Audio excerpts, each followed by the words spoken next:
Hello everyone, আসসালামু আলাইকুম। Welcome back to my channel. কেমন আছো তোমরা? আশা করছি ভালো আছো। তোমরা দেখছো রোজা রান্নাঘর উইথ ব্লগ। প্রতিদিনের মতো আবারও আমি চলে এলাম তোমাদের মাঝে নতুন আরেকটি রেসিপি নিয়ে। আজকে আমার রেসিপি থাকছে শিম দিয়ে বাটা মাছের ঝোল। তবে এই শিম দিয়ে বাটা মাছের ঝোলটা ভীষণ ভালো খেতে হয়।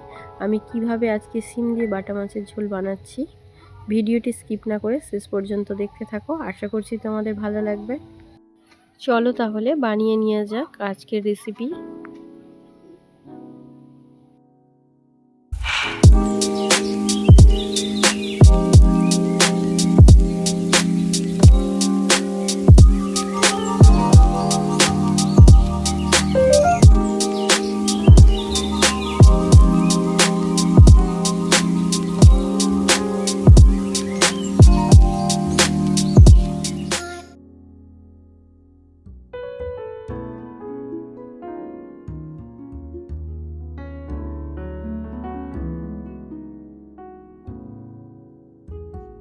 চলে এলাম রান্নাঘরে।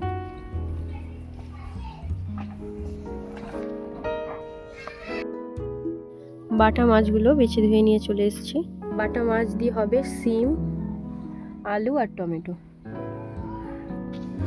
প্রথমে আমি সিমগুলোকে বেছে নেব।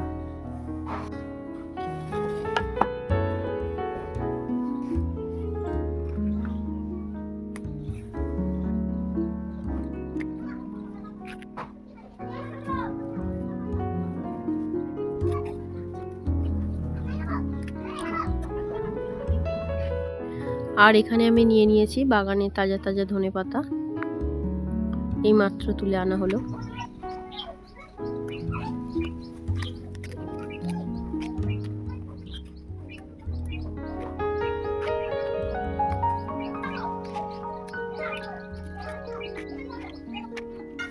সেদিকে দেখতে পাচ্ছ যে ফল গাছটা না, ওই ফল গাছের যেই পাতাগুলো শুকিয়ে গিয়েছে ওই পর্যন্ত জল উঠে গিয়েছিল। আর রান্নাঘরের পুরো যে নারকেল গাছ আছে ওর পুরো একদম গায়ে জল ছিল। কত জল কমে গিয়েছে বুঝতে পারছো। সিমগুলো সব কাটা হয়ে গিয়েছে, এবারে কেটে নেব আলু।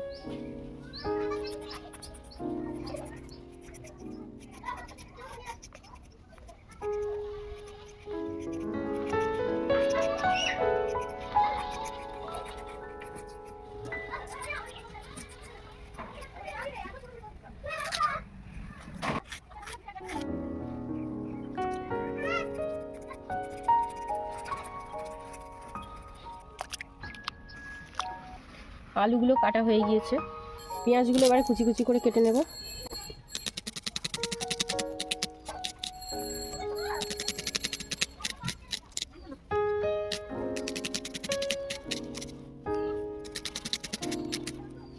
টমেটোটা কেটে নেব।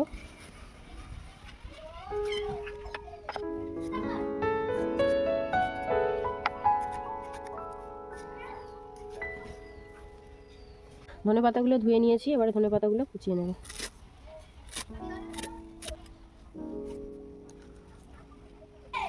উনুনটা জ্বালিয়ে নিয়েছি, এবারে কড়াটা বসিয়ে দেব।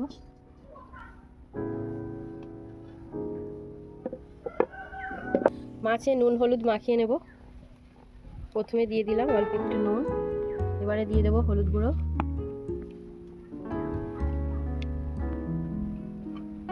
লঙ্কা গুঁড়ো দেবো অল্প একটু। নুন হলুদগুলো ভালো করে আমি মাছে মাখিয়ে নেব।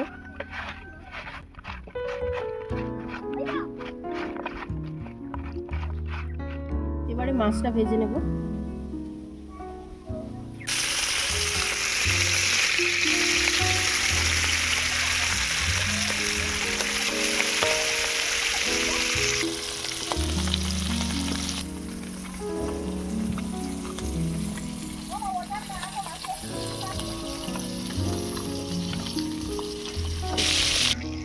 মাছগুলোর একটা সাইড ভালোভাবে ভাজা হয়ে গিয়েছে, এবার আমি মাছগুলোকে উল্টে দেবো।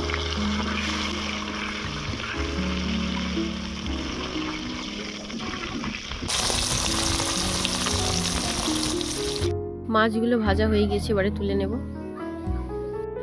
আবারও বাকি মাছগুলো ভেজে নেব।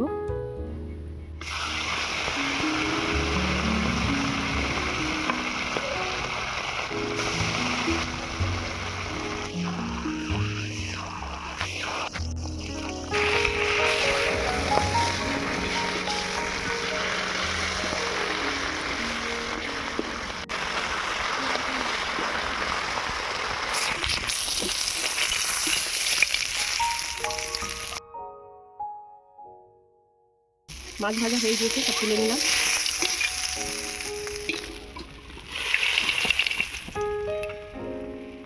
তরকারিটা বসিয়ে দেবো।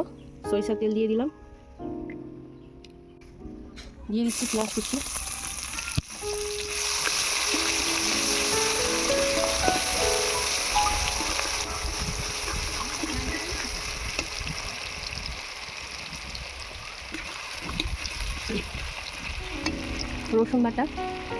রসুন বাটা দিলে যে কোনো তরকারিতে স্বাদটা আরও দ্বিগুণ হয়ে যায়। রসুন আর পেঁয়াজটাকে একটু আমি লাল লাল করে ভেজে নেব। পেঁয়াজ রসুন ভাজা ভাজা হয়ে এসেছে, এবারে দিয়ে দেবো হলুদ গুঁড়ো, লঙ্কা গুঁড়ো, জিরে গুঁড়ো, ধনে গুঁড়ো, মরিচ গুঁড়ো, স্বাদ মতো নুন,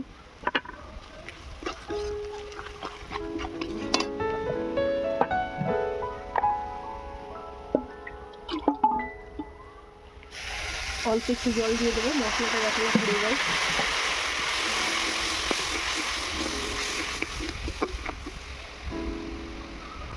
ধুয়ে রাখা আলুটা দিয়ে দেবো।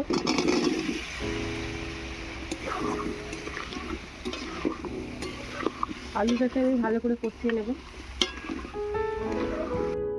10 মিনিট আলুটাকে প্রথমে কষিয়ে নেব, তারপরে আমি সিমটা দিয়ে আবারও কষাবো।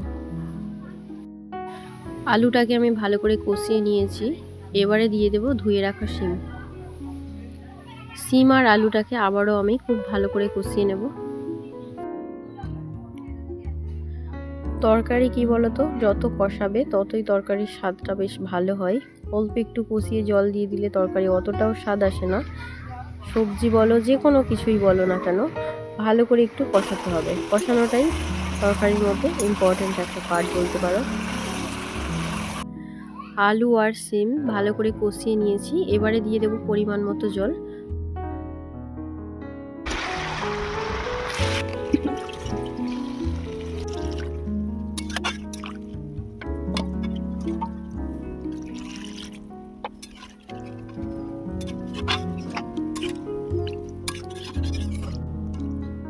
দেখো সিমের কালারগুলো সবুজ হয়ে আছে, তার কারণ হলো আমি ঢাকা দিয়ে কষালাম না, ওই জন্য।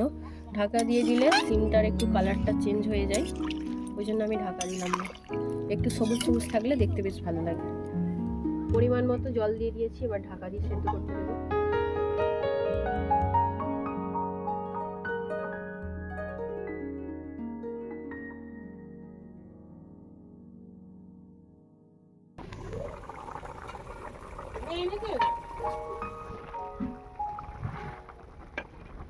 আলুটা সেদ্ধ হয়ে এসেছে, এই পর্যায়ে আমি দিয়ে দিচ্ছি টমেটো।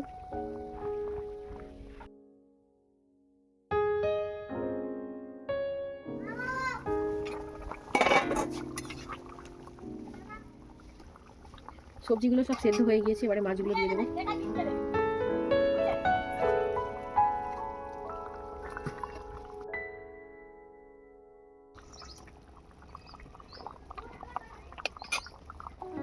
এবারে দিয়ে দেবো ধনেপাতা কুচি।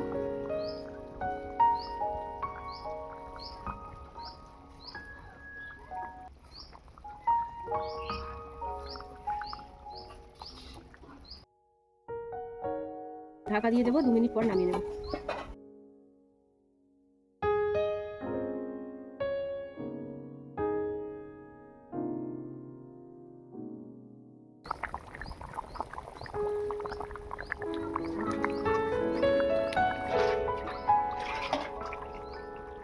তরকারি এবারে নামিয়ে নেব।